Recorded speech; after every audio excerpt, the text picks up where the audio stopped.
বন্ধুরা, আজ এই ভিডিওতে আমরা শ্রীমদ্ভগবদ্গীতা থেকে প্রাপ্ত 21টি অমূল্য শিক্ষা সম্পর্কে জানব। এই 21টি শিক্ষাকে আমি আপনাদের একদম সহজভাবে বোঝানোর চেষ্টা করব। তাই পরের কিছু মিনিট আপনাকে আমার প্রতিটি কথা মনোযোগ দিয়ে শুনতে ও বুঝতে হবে। সময় নষ্ট না করে আমরা ইতিহাসের সবচেয়ে বড় জ্ঞান ভাণ্ডারের দিকে এগিয়ে যাই, যা এই বিশ্বেরই নয় বরং এই সৃষ্টির সবচেয়ে বড় মোটিভেশনাল স্পিকার শ্রীকৃষ্ণ দ্বারা প্রদত্ত হয়েছে। এটিকে সহজেই বুঝে এবং অনুসরণ করে যে কোনো মানুষ তার কাঙ্ক্ষিত সব কিছু অর্জন করতে পারে, তা আনন্দ লাভ হোক, সাফল্য অর্জন হোক, ব্যবস্থাপনা শেখা হোক বা নিজের জীবনকে উন্নত করা হোক। শ্রীমদ্ভগবদ্গীতার চেয়ে মহান আর কোনো কোর্স হতে পারে না। আসুন শুরু করি।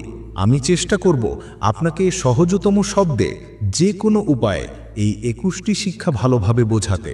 শিক্ষা 1, পরিবর্তনই জগতের নিয়ম। মনুষ্যত্বই চিরস্থায়ী। মানুষ যখন জন্মায় তখন নগ্ন থাকে এবং যখন মরে তখনও তাকে এভাবেই দাহ করা হয়। তার সাথে কিছুই যায় না, সে কিছুই নিয়ে যেতে পারে না।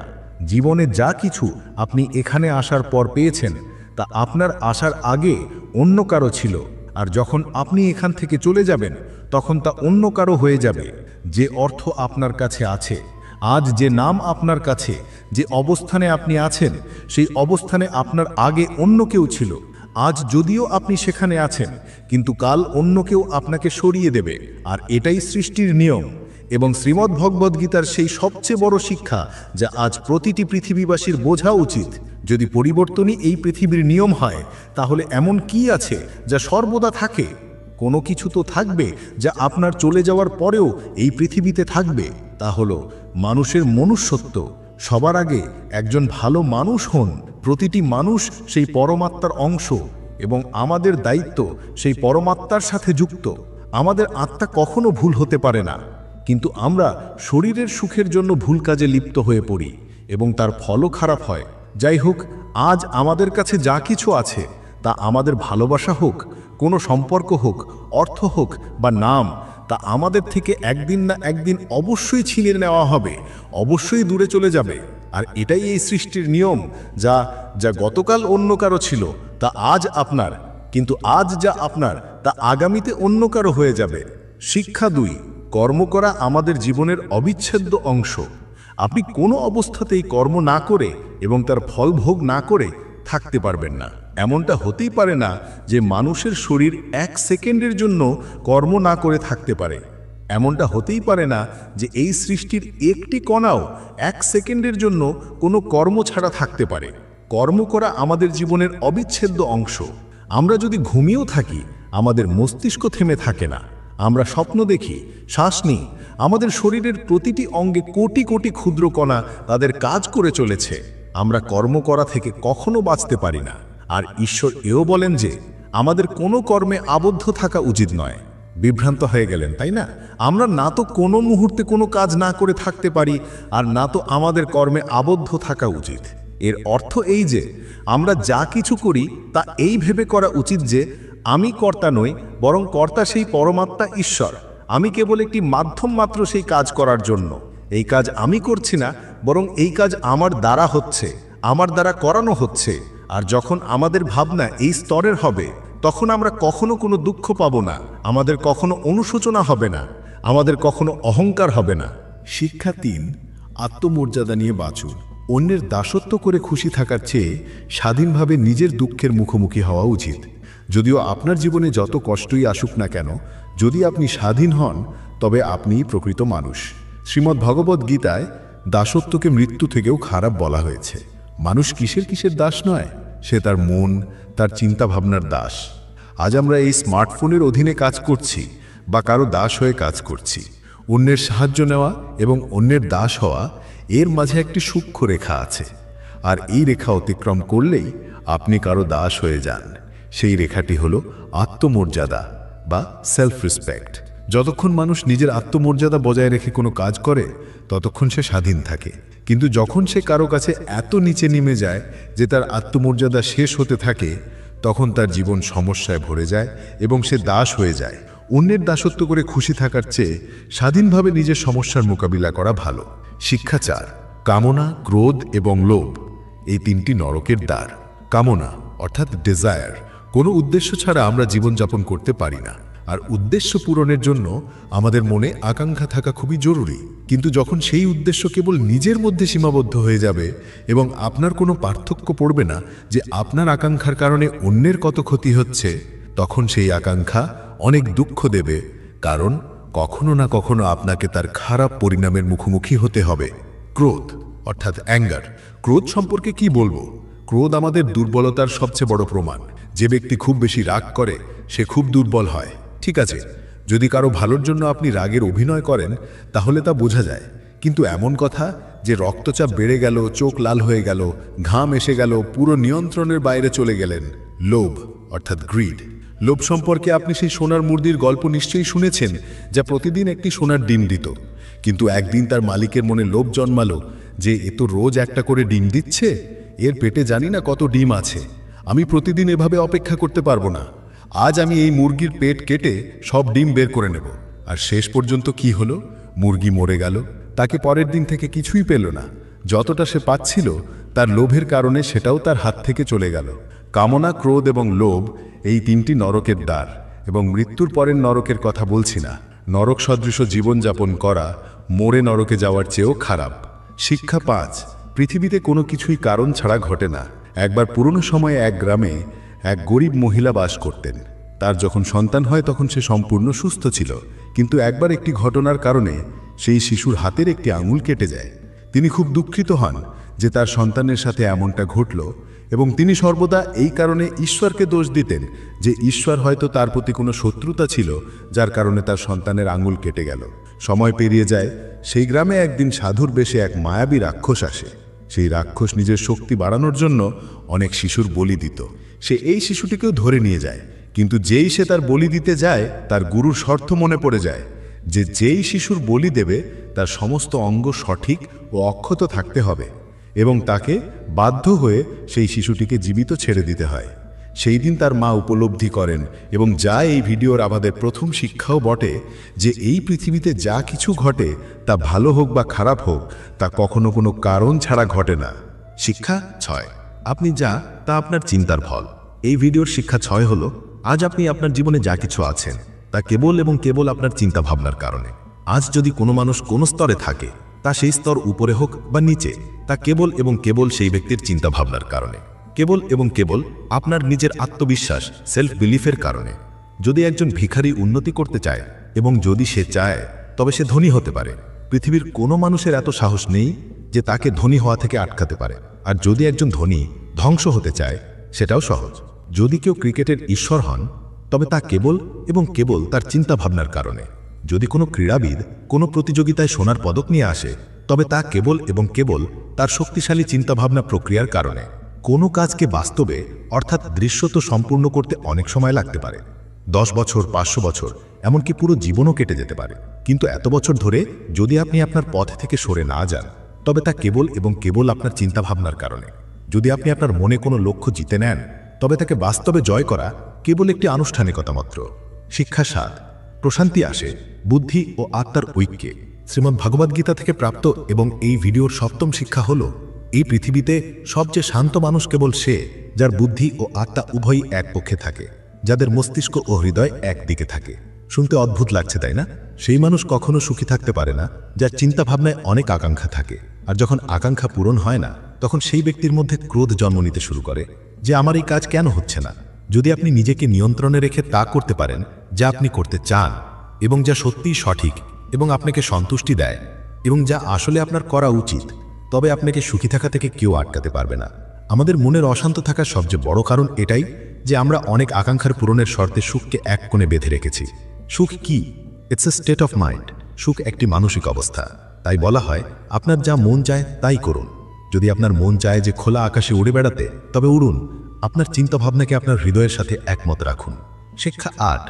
উদ্দেশ্যের শুদ্ধতা কাজের ফল নির্ধারণ করে। এই ভিডিওর 8ম শিক্ষা, কোনো কাজ ভালো বা খারাপ কেবল একটি কারণে হয়, যে তা করার পেছনে আপনার উদ্দেশ্য কেমন, তা করার পেছনে আপনার অভিপ্রায় কি, আপনি সেই কাজ কেন করতে চান। আপনি কি সেই কাজ এই কারণে করছেন যে আপনার কোনো স্বার্থ পূরণ হবে, নাকি সেই কাজ এই কারণে করছেন যে কারো ভালো হবে।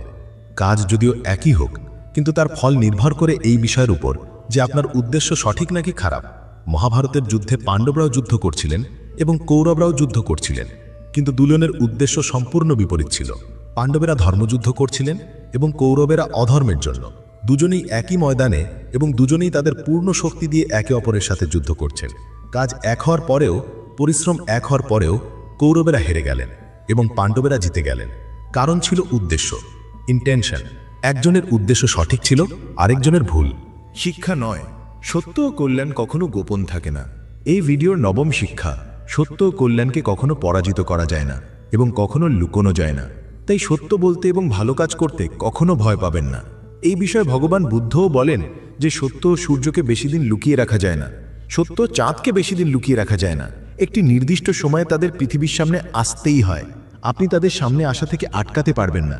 তাই যদি আজ আপনি এমন কোনো কাজ করছেন যা ভুল, যেখানে মিথ্যে আছে, তবে আপনার সেই কাজ আজই ছেড়ে দেওয়া উচিত। কারণ কোনো না কোনো দিন আপনার সত্য পৃথিবীর সামনে অবশ্যই আসবে। আমরা আজকাল আমাদের জীবনে অনেক মিথ্যে বলি। অনেক সময় কারো অভিযোগ থেকে বাঁচার জন্য মিথ্যে বলি, আবার অনেক সময় নিজের সুবিধা দেখার জন্য মিথ্যে বলতে হয়। শ্রীমদ্ ভগবদ গীতায় এও বলা হয়েছে যে যদি আপনি এমন কোনো সত্য বলেন যা কোনো নিরীহ মানুষের সাথে অন্যায় করে, তাহলে এমন সত্য ভালো হয় না। এবং যদি আপনি এমন অসত্য বলেন যা কারো ভালো করে কিন্তু কারো ক্ষতি করে না, তাহলে এমন অসত্যও খারাপ হয় না। কারো খারাপ হওয়া উচিত নয়, কারো সাথে অন্যায় হওয়া উচিত নয়। এই সত্য অসত্য এবং অসত্য সত্যকে বোঝা খুবই গভীর কাজ। তাই আপনার বিবেক দিয়ে দুবার চিন্তা করে তারপরেই সিদ্ধান্ত নিন যে আপনার কি বলা উচিত, আপনার কি করা উচিত। শিক্ষা 10, কর্মফলের দায়ভার গ্রহণ করুন। যদি আপনি জীবনে কিছু পেতে চান, তাহলে আপনাকে তার জন্য সংগ্রাম করতে হবে। আর যদি সংগ্রাম করতে না চান, তাহলে আপনার এই বিষয়ে দুঃখ হওয়া উচিত নয় যে আপনি তা অর্জন করতে পারেননি যা আপনি অর্জন করতে চেয়েছিলেন। You must accept the result of your karma. যদি আপনার কর্মের ভালো ফল চান বা আপনার জন্য আপনার জীবনে কিছু অর্জন করা খুব জরুরি হয়, তাহলে আপনি এটা দেখবেন না যে পরিশ্রম করার সঠিক সময় কোনটি। আপনি এটা দেখবেন না যে আপনার ক্ষুধে লাগছে বা তৃষ্ণা লাগছে। আপনি এটা দেখবেন না যে আপনার ঘুম পাচ্ছে বা গরম লাগছে বা শীত লাগছে। যদি আপনি জীবনে কিছু পেতে চান বা আপনার জীবনে কোনো লক্ষ্যের খুব বিশেষ গুরুত্ব থাকে, তাহলে আপনাকে সংগ্রাম করতেই হবে। আর যদি আপনি সংগ্রাম করতে না চান, তাহলে আপনি যা কম পান বা না পান বা আপনার খারাপ হয়, আপনার সাথে ভুল হয়, আপনার সাথে বঞ্চনা এবং অন্যায় হয়, আপনার মধ্যে এত সাহস থাকা উচিত যে আপনি সেই বঞ্চনাগুলি সহ্য করতে পারেন। কারণ এটা আপনার জীবন ছিল, আপনার স্বপ্ন ছিল এবং আপনার পরিশ্রম ছিল। যে পরিশ্রম করে সুখ ভোগ করে, আর যে শুধু স্বপ্ন দেখে সে আজও তেমনই আছে যেমন সে তখন ছিল যখন সে স্বপ্ন দেখা শুরু করেছিল। আপনাকে আপনার স্বপ্নের জন্য সংগ্রাম করতেই হবে। শিক্ষা 11, কর্মে মন দিন, ফলের আশা নয়। শিক্ষা 11, আপনাকে কাজ করার জন্য স্বাধীনতা দেওয়া হয়েছে, কিন্তু আপনি নিজেকে এই কাজের জয় বা হারে কখনো আবদ্ধ রাখবেন না। এটি একমাত্র এমন জিনিস যা যদি মানুষ বুঝে নেয়, তাহলে তার 100% দুঃখ শেষ হতে পারে এবং সে কোনো রকম বিঘ্ন ছাড়া পরিশ্রম করতে পারে এবং এই পৃথিবীতে এমন কোনো লক্ষ্য বাকি থাকবে না যা সে তখন অর্জন করতে পারবে না। এবং সবচেয়ে দুর্দান্ত কথা হবে যে অনেক কিছু অর্জন করার পরেও আপনার কখনো অহংকার হবে না। আপনার কোনো কাজ করার উদ্দেশ্য কখনো এটা হওয়া উচিত নয় যে যদি আমি এই কাজটা করি তাহলে আমি ফল পাবো। প্রায়শই এমন হয় যে আমরা পরিশ্রম তো করি, কিন্তু তাতে আমাদের মনে আকাঙ্ক্ষা সবচেয়ে বেশি থাকে এবং আমরা সবসময় এটা ভাবতে থাকি যে আমি এত পরিশ্রম করছি, তাহলে আমি কেন সন্তুষ্ট হব না, আমার এটা পাওয়ার অধিকার আছে। এবং আমাদের প্রত্যাশা এতটাই বেশি হয়ে যায় যতটা আমাদের পরিশ্রম হওয়া উচিত। কিন্তু যদি আপনি আপনার কাজে সফল না হতে পারেন, তবে একটি কথা আপনাকে অবশ্যই মনে রাখতে হবে যে যদি আপনি এই কাজে সফল না হন, তবে অন্য কেউ এই কাজে অবশ্যই সফল হয়েছে, কারণ সে আপনার চেয়ে বেশি পরিশ্রম করেছে অথবা সে আপনার চেয়ে বেশি সংগ্রামী ছিল। আর যদি সেই সাফল্য তাকে না পেয়ে আপনাকে মিলে যেত, তাহলে তার সাথে অন্যায় হতো, কোথাও না কোথাও অবিচার হতো। দ্বিগুণ বা তার চেয়েও বেশি পরিশ্রম করুন, কারণ তার কর্ম আপনার চেয়ে বেশি সংগ্রামী ছিল। আর যেদিন আপনার কর্ম সবচেয়ে বেশি সংগ্রামী হয়ে উঠবে, সেদিন সাফল্য আপনারও হবে, এতে কোনো সন্দেহ নেই। কিন্তু শ্রীমদ্ ভাগবত গীতায় শ্রীকৃষ্ণ ফলের বিষয়ে চিন্তা করতে স্পষ্টভাবে নিষেধ করেন। তিনি বলেন, হে অর্জুন, তুমি এই যুদ্ধে জেতো বা হারো, তুমি আমার কাছেই আসবে। এমন নয় যে তুমি জিতে অন্য কোথাও চলে যাবে, আর না এমন যে তুমি হেরে অন্য কোথাও চলে যাবে। যেমনটা আগে ছিলে তেমনই পরেও থাকবে। তাই ওঠো এবং এই যুদ্ধের ফলাফল নিয়ে চিন্তা না করে যুদ্ধ করো। এই ভেবে যুদ্ধ করো যে এই যুদ্ধ তুমি নয়, বরং আমি, অর্থাৎ স্বয়ং শ্রীকৃষ্ণ করছি। আর তখন এই যুদ্ধের যে ফলাফলই হোক না কেন, অর্জুনকে কেবল যুদ্ধ লড়তে হয়েছিল, সে লড়ল। আর শ্রীকৃষ্ণের কাজ ছিল ফল দেওয়া, তিনি তা দিলেন। শ্রীকৃষ্ণ বলেছেন যে অর্জুন, তুমি কেবল একটি মাধ্যম এই কাজটি করার জন্য, তুমি কেবল একটি ছোট কারণ এই কাজের, কিন্তু আসলে তো আমি কৃষ্ণই করছি সেই কাজ। বন্ধুরা, আপনারা কেবল আপনার পরিশ্রমের দিকে মনোযোগ দিন। কেউ আপনাকে ব্যর্থ বলুক বা আপনাকে অকৃতকার্য বলুক, আপনার কাজ হলো কেবল কাজ করা। আপনার কাজ করতে থাকুন। শিক্ষা 12, নিজেকে উন্নত করুন, কারণ জীবন থেমে থাকে না। এই পৃথিবীতে আমরা সবাই নিজেকে উন্নত করতে, নতুন কিছু শিখতে এসেছি। আর যে এমনটা করছে না, সে প্রতিদিন মরছে। মানুষের মৃত্যু দুরকমের হয়। একটিতে যখন তার শরীর বৃদ্ধ হয়ে যাবে এবং শিরায় রক্ত চলাচল বন্ধ হয়ে যাবে এবং হৃদয় কাজ করা বন্ধ করে দেবে, তখন তার মৃত্যু হয়, যাকে আমরা সবাই জানি। আর দ্বিতীয় মৃত্যু হয় মানুষের, দ্বিতীয় বিনাশ হয় যখন সে মন থেকে হেরে যায় এবং তার মনে এই চিন্তা আসে যে এই কাজ আমি করতে পারবো না। যখন মানুষ নিজেকে সমস্যার সামনে দুর্বল ভাবতে শুরু করে যে এই সমস্যা আমার চেয়ে অনেক বড়, আমি এগুলো করতে পারবো না, তখন তার সাহস মরে যায়। আর তখন মানুষ একটি জীবন্ত লাশের মতো হয়ে যায়। তাই শ্রীমদ্ ভগবদ্গীতায় বলা হয়েছে যে আমাদের আত্মা প্রতি জন্মে নিজেকে উন্নত করতে করতে তার যাত্রায় এগিয়ে যেতে থাকে। আর যখন তার একটি স্তর আসে, তখন সে পরমাত্মার সাথে মিলিত হয় এবং আর শরীর ধারণ করে না। আমাদের যে উৎপত্তি হয়েছে তা যদি সেই পরম পিতা থেকে হয়, যাকে আমরা ঈশ্বর বলি বা আল্লাহ বলি বা যা কিছু বলি, ধর্ম আপনি বলতে পারেন, কিন্তু ভাবুন, যদি আপনাকে যিনি সৃষ্টি করেছেন তিনি যদি এত অতুলনীয় হন, তাহলে আপনি দুর্বল কিভাবে হতে পারেন? তাই আমাদের কখনো মন থেকে হার মানা উচিত নয়। শিক্ষা 13, ক্ষমাশীল হওয়াই বীরত্বের লক্ষণ। শ্রীমদ্ ভগবদ্ গীতার এবং এই ভিডিওর 13তম শিক্ষা। এই পৃথিবীতে সবচেয়ে বেশি সাহসী এবং সবচেয়ে বেশি শক্তিশালী তারাই যারা ক্ষমা করতে জানে। একবার ভেবে দেখুন তো, কোন জিনিস ঈশ্বরকে ঈশ্বর বানায়? শ্রীমদ্ ভগবদ্ গীতায় শ্রীকৃষ্ণ বলেছেন যে যেই ব্যক্তি যত পাপীই হোক না কেন, যদি সেও তার খারাপ কাজ ছেড়ে ভালো কাজ করা শুরু করে দেয়, তবে ঈশ্বর তাকে গ্রহণ করেন। অর্থাৎ ঈশ্বর এই পুরো সৃষ্টির মালিক হয়েও এত উদার হৃদয়ের। তার হৃদয়ে সবার জন্য জায়গা আছে, তার জন্য সবাই সমান। ক্ষমা করা মহান ব্যক্তিত্বের লক্ষণ, কারণ ক্ষমা কেবল সেই করতে পারে যে কোনো না কোনো রূপে বা কোনো না কোনো দিক থেকে সামনের মানুষটির চেয়ে বড়। সে বয়সে বড় হোক বা ভালো কাজ করে বড় হোক বা অনেক টাকা কামিয়ে বড় হোক। কারোর ভুল দেখে রাগ করা বা তার উপর রাগ করা খুব সহজ। এই কাজ তো যে কেউ করতে পারে, কিন্তু সাহসী লোকেরাই ভুলকারীকে ক্ষমা করে একটি সুযোগ দিতে পারে। শিক্ষা 14, আপনার কর্ম অন্যদের জন্য উদাহরণ স্থাপন করে। এই পৃথিবীতে যখনই কোনো মানুষ নেতা হয়ে কিছু করে, তখন বাকি পৃথিবীও তেমনই করে। আজকাল আমরা দেখি যে যখন কোনো ফিল্মি হিরো নতুন কোনো ফ্যাশন বা নতুন কোনো নাচের স্টেপ নিয়ে আসে, তখন তার ট্রেন্ডিং হয়ে যায়, তাই না? সবাই সেটা কপি করে, ট্রেন্ডে চলে আসে। অবাক করার বিষয় হলো, শ্রীকৃষ্ণ এই কথা মহাভারতেই বলেছিলেন, যা হাজার হাজার বছর পুরনো। তিনি বললেন, হে অর্জুন, যদি তুমি যুদ্ধ না করো তাহলে সবাই তোমার নিন্দা করবে এবং তোমার বংশকে গালাগালি দেবে যে অর্জুন কত কাপুরুষ ছিল। কিন্তু যদি তুমি তোমার যুদ্ধ করে জিতে যাও, তাহলে তুমি আগামী পৃথিবীর জন্য একটি উদাহরণ স্থাপন করবে। আর সেই উদাহরণ হবে যে ধর্মের অধর্মের ওপর জয় অবশ্যই হয়। এবং অর্জুন, তুমি যা করবে তার অনেক প্রশংসা হবে এবং আগামী প্রজন্ম তোমার মতো করবে। ভগবান শ্রীকৃষ্ণের এই কথার পিছনে আরও একটি গভীর অর্থ লুকিয়ে আছে, যে যদি আপনি আজ আপনার জীবনে এমন কোনো স্তরে থাকেন যে স্তরে যাওয়া একজন সাধারণ মানুষের পক্ষে সম্ভব হয় না, তাহলে আপনার উচ্চ অবস্থান থেকে এই পৃথিবীতে এমন উদাহরণ স্থাপন করা উচিত যা সব মানুষের কল্যাণ করে এবং সবাইকে সঠিক পথ দেখায়। শিক্ষা 15, নিজের চিন্তা ভাবনা পরিবর্তন করে জীবন বদলান। আপনার জীবন কেবল তখনই পরিবর্তিত হয় যখন আপনি আপনার চিন্তাভাবনার ধরন বা ওয়ে অফ থিঙ্কিং পরিবর্তন করেন। যখন আপনি একটি ভিন্ন উপায় চিন্তা করেন, যখন আপনি সেই জিনিসগুলিকে ভিন্নভাবে দেখেন যা আজ আপনার কাছে আছে। কেবল আপনার নিজেকে ভিন্নভাবে দেখা এবং ভিন্নভাবে চিন্তা করার ধরনই আপনাকে এই পৃথিবীতে সবচেয়ে আলাদা করে তুলতে পারে। আমরা সবাই আমাদের জীবনে অনেক কিছু করতে চাই। আমরা সবাই স্বপ্ন দেখি যে আমার কাছে কোটি কোটি টাকা থাকবে। আমরা সবাই দেখি যে আমার কাছে একটি দুর্দান্ত বড় গাড়ি থাকবে, আমার কাছে খুব লাভজনক ব্যবসা থাকবে। এমনটা হোক, খুব ভালো কথা, ভাবা উচিত, এটা সবার অধিকার।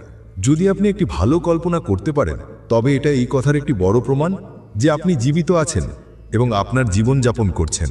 আপনাকে আপনার বড় বড় স্বপ্নের সাথে আপনার চিন্তা ভাবনার ধরনও পরিবর্তন করতে হবে।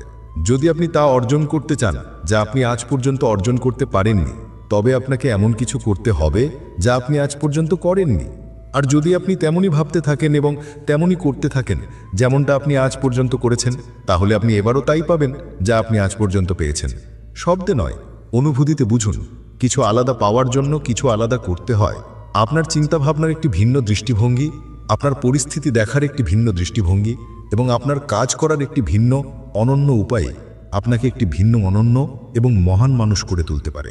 শিক্ষা 16, মনকে নিয়ন্ত্রণ করা সম্ভব শ্রীমদ্ ভগবদ্গীতার এবং এই ভিডিওর ষোড়শ শিক্ষা আমাদের মনে হয় যে মনকে বশ করা কঠিন, কিন্তু ভগবান শ্রীকৃষ্ণ বলেন যে এই পৃথিবীতে এমন কিছুই অসম্ভব নয়, এবং আমরা আমাদের মস্তিষ্ককে, আমাদের চিন্তা ভাবনাকে এবং নিজেকে নিজের বশে আনতে পারি যদি আমরা এমনটা করতে চাই এবং যদি এর অভ্যাস করি। যখন শ্রীকৃষ্ণ অর্জুনকে বলেন যে হে অর্জুন, তোমার নিজের মনকে নিয়ন্ত্রণে রেখে এখন কেবল এবং কেবল তোমার যুদ্ধের উপর মনোযোগ দেওয়া উচিত, তখন অর্জুন প্রশ্ন করেন যে হে কৃষ্ণ, আপনি তো বলে দিলেন যে এই মন প্রতিটি রোগ এবং প্রতিটি দুঃখের মূল, কিন্তু এমনটা হতেই পারে না যে মানুষ তার মনকে সম্পূর্ণভাবে নিজের বশে আনতে পারে। তাহলে এমন কোনো উপায় আছে যার দ্বারা আমি এই মনকে বশ করতে পারি? এবং ভগবান কৃষ্ণ উত্তরে বলেন যে এই পৃথিবীতে এমন কোনো কাজ নেই যা মানুষ করতে পারে না। কখনো ভেবেছিলেন চাঁদ যাবেন? চলেছেন। অসম্ভব কিছুই হয় না। প্রচেষ্টার মাধ্যমে প্রতিটি কাজ সফল করা যায়। যদি কেউ কোনো পাহাড় জয় করতে চায় এবং যদি সে একবারই তা করতে না পারে, তবে তাকে তার চেষ্টা চালিয়ে যেতে হবে। যদি আপনি কোনো কাজ করতে চান এবং যদি আপনি তাতে সফল হতে চান, তবে আপনাকে আপনার ব্যর্থ হবার হার বাড়াতে হবে। কোনো মহান ব্যক্তি বলেছিলেন, আমাকে বাধা দিও না। আপনাকে কেবল এই বিষয়ে মনোযোগ রাখতে হবে যে যদি আমি এই পাহাড়ে চড়তে চাই তবে আমাকে কিছু করতে হবে। আপনাকে এই বিষয়ে মনোযোগ রাখতে হবে না যে আপনাকে 100 বার অনুশীলন করতে হবে, 1000 বার ধাক্কা খেতে হবে। আপনাকে ছেড়ে দিতে হবে, আপনি চড়বেনই। আর যখন আপনি অনুশীলন করবেন, তখন মনের এই চিন্তা ভাবনার পাহাড়টাকেও আপনি আপনার হাঁটু পর্যন্ত নাড়িয়ে দেবেন। শ্রীকৃষ্ণ বলেন যে আপনি ধ্যান দ্বারা সব কিছু সম্ভব করতে পারেন, তা যে কোনো কাজই হোক বা মনকে বশ করাই হোক। শিক্ষা 17, চক্রের মতো সুখ দুঃখের আবর্তন। এই পৃথিবীতে প্রতিটি জিনিসের যা শুরু হয় তার কখনো না কখনো শেষ অবশ্যই হয়, এবং যখন কোনো জিনিসের শেষ হয় তখন ঠিক সেখানেই একটি নতুন শুরু হয়। আর এই চক্র এভাবেই অনন্তকাল ধরে চলতে থাকে এবং এভাবেই চলে এসেছে এবং ভবিষ্যতেও এভাবেই চলতে থাকবে যতক্ষণ না এই সৃষ্টি থাকবে। এই চক্র এভাবেই চলতে থাকবে। চক্র এমন জিনিস যা কখনো শেষ হবে না। This is never ending. আজ আপনি খুব খুশি, কাল আপনি কিছুটা ঠিক থাকবেন, তারপরে কিছুটা দুঃখ পেতে শুরু করবেন এবং 3 দিন পরে আপনি পুরোপুরি দুঃখী হয়ে যাবেন। তারপরে কোথায় থেকে একটু আশার আলো আপনার কাছে আসবে এবং আপনার ভালো লাগতে শুরু করবে এবং আপনার মনে হবে যে আপনার ভালো সময় আসছে এবং আপনি সুখ পাচ্ছেন।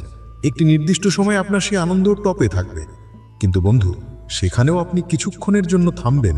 পাহাড়ের চূড়ায় যাওয়ার পর সেখান থেকে কেবল নিচে আসার পথ বাকি থাকে আর আপনার ঝুঁকি কমতে থাকে। This is never ending.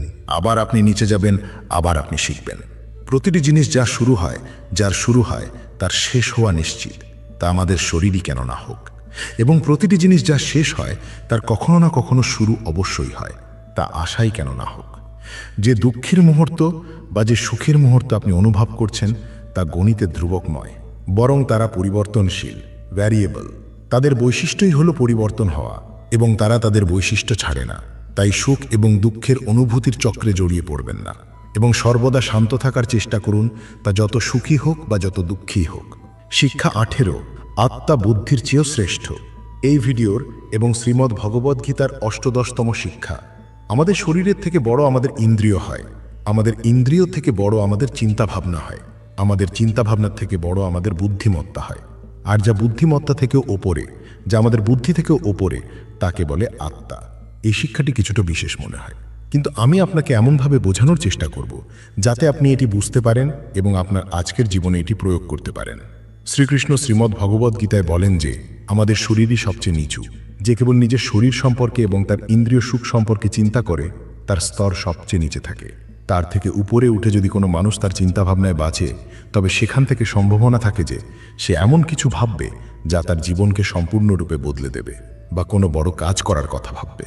যখন কেউ এই চিন্তাভাবনা থেকে উপরে উঠে বুদ্ধিমত্তার স্তরে আসে, তখন সে তার বুদ্ধিমত্তা দ্বারা তার চিন্তাভাবনা, তার আকাঙ্ক্ষা এবং তার শরীর, এই 3টিকে নিয়ন্ত্রণে আনতে পারে। আর যে আধ্যাত্মিক স্তর বলা হয়, যেমনটা শ্রীকৃষ্ণ বলেন যে কর্ম তো করো, কিন্তু এই ভেবে করো না যে আমি করছি, এইটা ভাবো যে ঈশ্বর করছেন। যদি আপনি এমনটা ভাবেন, এই স্তরে যদি আপনি ভাবেন, তাহলে আপনি বুদ্ধিমত্তা স্তর থেকে উপরে চলে যান। শিক্ষা 19, সুখ দুঃখ আপনার মানসিক অবস্থা। শিক্ষা 19, সুখী থাকা বা দুঃখী থাকা আপনার নিজের মানসিক অবস্থা এবং এর বাহ্যিক জগতের সাথে কোনো সম্পর্ক নেই। Being happy or being sad, both are your choice. এই সুখ এবং দুঃখ যেন দুটি কূপ, আর এখন আপনার ইচ্ছা যে আপনি কোন কূপে থাকতে চান। যদি আপনি সুখের কূপে থাকেন তাহলে কেউ আপনাকে সেখান থেকে বের করার চেষ্টা করুক, আপনাকে দুঃখী করার চেষ্টা করুক, কিন্তু এটা আপনার উপর নির্ভর করে যে আপনি সেই সুখের কূপ থেকে বাইরে আসতে চান কিনা। একই জিনিস দুঃখের ক্ষেত্রেও প্রযোজ্য। যদি আপনি দুঃখের কূপে থাকেন, নিচে বসে মনে করে থাকেন যে আপনাকে দুঃখীই থাকতে হবে, তাহলে পৃথিবীর সবচেয়ে বড় মোটিভেটরও আপনাকে সুখ দিতে পারবে না।